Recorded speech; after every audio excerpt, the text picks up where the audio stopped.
పుంగనూరు మండలం చెదళ్లలో రేపు భారత చైతన్య యువజన పార్టీ నిర్వహించబోయే ధర్మ పోరాట సభకు పోలీసులు అనుమతి నిరాకరించారు.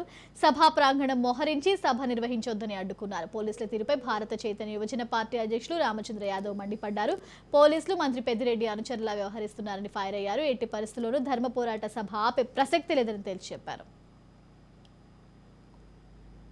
పుంగనూరు ధర్మ పోరాట సభకు సంబంధించి ఏర్పాట్ల గురించి పరిశీలించడానికి ఈరోజు ఇక్కడికి రావడం జరిగింది. ఈ సభా ప్రాంగణము పూర్తిగా ప్రైవేటు వ్యక్తులకు సంబంధించింది. సభకు కావాల్సిన అన్ని ఏర్పాట్లు కూడా మేము చేసుకుంటున్నాము. పార్కింగ్ దగ్గర నుండి సభకు వచ్చే ప్రజలకు కావాల్సిన తాగునీరు అందించడానికి, అదేవిధంగా ఎమర్జెన్సీ మెడికల్కి సంబంధించి అంబులెన్సుల దగ్గర నుండి ప్రతి ఒక్కటి కూడా అన్నీ సజావుగా ఇక్కడ ఏర్పాటు చేసుకుంటున్నాము.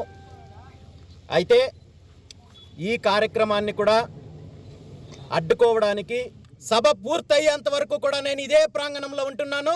రాత్రికి కూడా ఇక్కడే నేను బస చేస్తున్నాను. ఎవరు అడ్డుకోవాలని ప్రయత్నం చేసినా ఈసారి పరిణామాలైతే చాలా తీవ్రంగా ఉంటాయి. ఈ సభ 100% జరిగి తీరుతుంది. పుంగనూరు నియోజకవర్గంలో గత 4.5 సంవత్సరం నుండి ఇక్కడ ఎమ్మెల్యే రామచంద్రారెడ్డి గారు చేసిన అన్యాయాలపైన, దౌర్జన్యాలపైన, రౌడీయిజం పైన, దోపిడీ పైన నేను ప్రజలతో మాట్లాడడానికి